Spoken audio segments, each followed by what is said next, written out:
Alright, welcome to this special episode of Retro Reach Review. Today we're going to talk about how to play Japanese N64 games on a North American console. The only difference between the Japanese games and the North American games is the backplate, where the notches here are different than the notches in the North American one. Actually, the notches are over here on the sides instead of in the middle. So all we need to do is actually change the backplate, and that's it. There's no lockout chips, no other region prevention. It just works. So the things that you'll need are this game bit screwdriver. You can search for it on eBay. There's two sizes. There's the larger one for large cartridge games and consoles, and there's a smaller one for Game Boy and maybe other handhelds.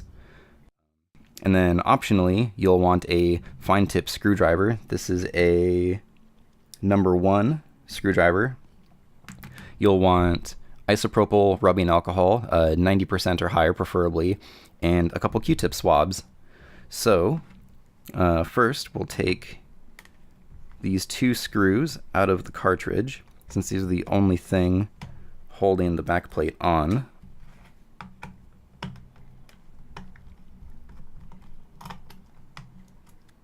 Alright, so with those two screws gone, there's these hooks here that keep the cartridge back on, so that just slides right off.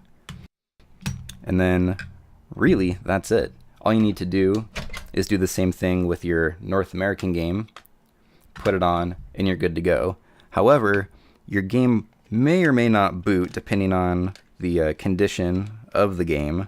I ran into that issue while I was setting up this video. So you'll need this fine tip screwdriver to remove these two screws in the bottom corners. These won't be in there particularly tight, so it won't take too much effort. Alright, and then there's going to be 4 pieces here. The first one is this outer shield, and then you can just set that aside. The next 2 pieces are the actual circuit board itself in this retainer clip. I'm not really sure what the purpose of the retainer clip is, but it's there and it's direction sensitive. You'll see that there's this little notch here in one side. It's not in the other. So that notch is always going to be on the same side as the face of the circuit board. Well, here's the back. That's the face with the notch. So you can choose to take that off or not. Doesn't really matter. And then we'll just leave this half of the shield inside of the cartridge because it doesn't need to come out. So you'll take your Q-tip, little dip, and then get some of the excess off in the glass, and then just scrub it. I've already cleaned this twice today, so I don't need to do it again. Additionally, if there's a lot of carbon or graphite buildup, you can just use an eraser, scrub some of that off, and then use the rubbing alcohol. That helps in some kind of extreme cases. Typically, this works just fine. So give it a little dip, rub, dry off with the other side, and that'll help pick up any additional oil and dirt deposits that are still on there. Then you grab your other Q-tip, flip it over, scrub, dry side. Make sure that all of the alcohol is completely dried before you put this back together. But then you just take your retainer clip. It's going to sit between these two pieces sticking out of the circuit board. So you just hook that on there, hook that on there, and then sometimes this will give you a little bit of trouble, but that should just pop in there without any force at all. And then you take your other side of the back plate. This is going to take a small amount of force to slide these retainer clips on.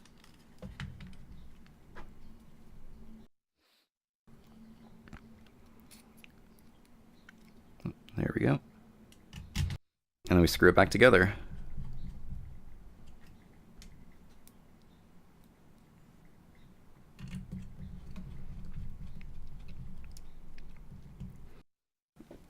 So then if you're testing the cartridge just to make sure that it boots, you don't actually need, here's the North American plate, you don't need to screw the top of the plate in, or the back plate in.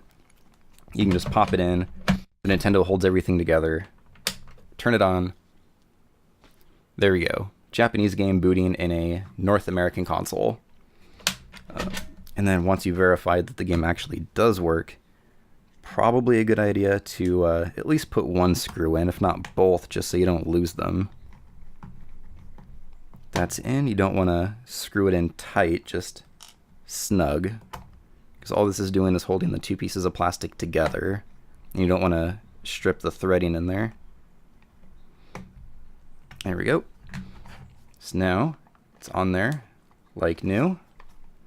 Nice clean contacts that'll keep all the dirt out of your Nintendo and keep the cartridge booting. Alright, so thanks for watching this special edition of Retro Riichi Review. In the future we'll talk about where to actually buy your Japanese Mahjong games from, how to identify them even if you don't read Japanese.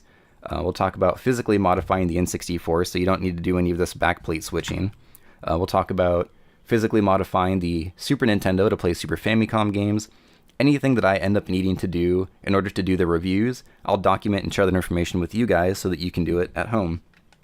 If you found any of this information useful, hit the subscribe button. I'm trying to put out at least one new video every week or two. It takes a long time to beat these games sometimes, so it might be a week and a half or 2 weeks. If you have any questions or comments, go ahead and leave them in the comments below, and I will see you next time.